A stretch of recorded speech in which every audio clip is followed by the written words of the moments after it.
Welcome to This Explainer. Today, we are breaking down a truly historic announcement from the Catholic Church regarding an absolute pioneer of modern media. We're going to dig right into the official documents detailing the next major step in the journey to sainthood for Venerable Archbishop Fulton J. Sheen. So, let's dive in. Now, you got to ask yourself, what makes a modern saint? I mean, we usually picture saints in ancient times, right? Living centuries ago. But how does someone who lived smack in the middle of the television and radio era, using the exact same broadcast technology that we grew up with, end up on the path to canonization? Well, that's exactly what we're going to explore today as we unpack this announcement. All right, let's get into Section 1, the historic 2026 announcement. Mark your calendars for September 24, 2026. The Catholic Church has officially scheduled the Beatification Mass for Venerable Archbishop Fulton J. Sheen on that exact date. And this monumental global celebration, it's all going down in St. Louis, Missouri.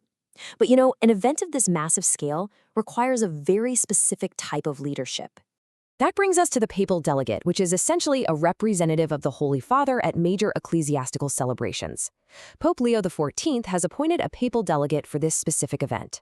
Cardinal Luis Antonio Tagle will actually preside over the Mass, and that is a deeply significant choice. It really highlights the truly universal impact of Archbishop Sheen's ministry. By sending Cardinal Tagle to represent him, the Pope is showing the Church's desire to honor a shepherd whose work literally led countless souls closer to Jesus Christ. Moving right along to Section 2, who was Fulton Sheen? So who exactly was this guy receiving such a monumental honor? Well, Fulton Sheen was easily one of the 20th century's most influential Catholic evangelists. He didn't just speak from a local pulpit. He reached millions, and I mean literally millions of people worldwide through radio broadcasts, hit television programs, books, and public preaching. Scratch that. He was an absolute pioneer. He was engaging audiences on screens and over the airwaves way before the internet age even existed. But here's the thing. What drew those millions of viewers in wasn't just the flashy new technology. It was his intellectual brilliance, his captivating storytelling, and his profound love for Christ. He didn't just stand there and lecture. He told stories with this incredible conviction, charity, and an unmistakable joy. And those unique personal qualities, they're exactly what allowed him to inspire countless people to really deepen their faith. Which brings us to Section 3, understanding the beatification process.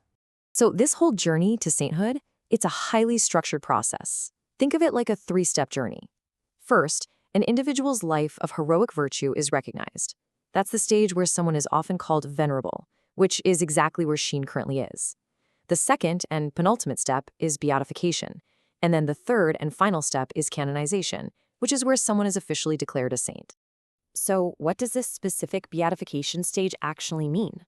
Well, it's the Church's official recognition that a servant of God lived a life of heroic virtue and now shares in the glory of heaven.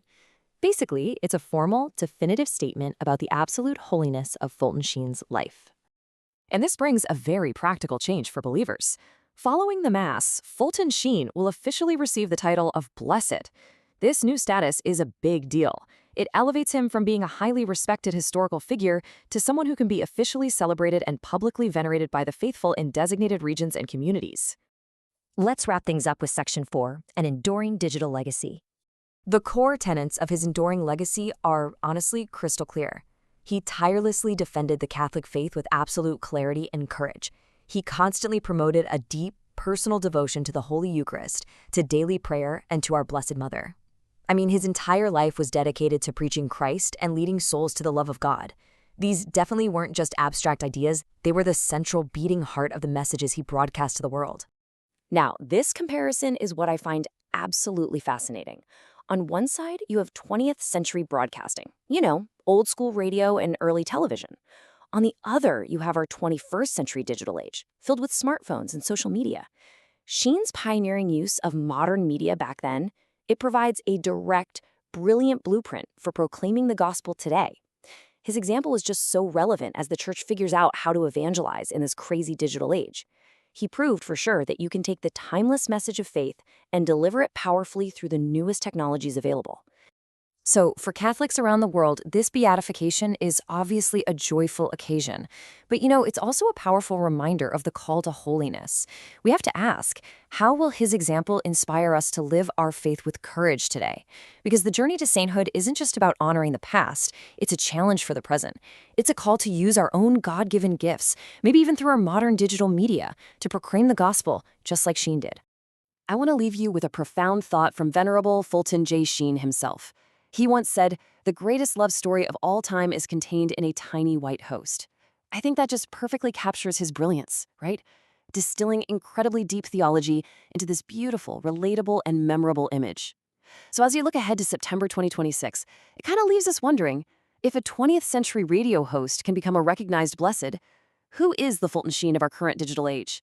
And how will they use the chaotic world of social media to tell the next great love story? Thanks for joining me for this explainer, and keep questioning.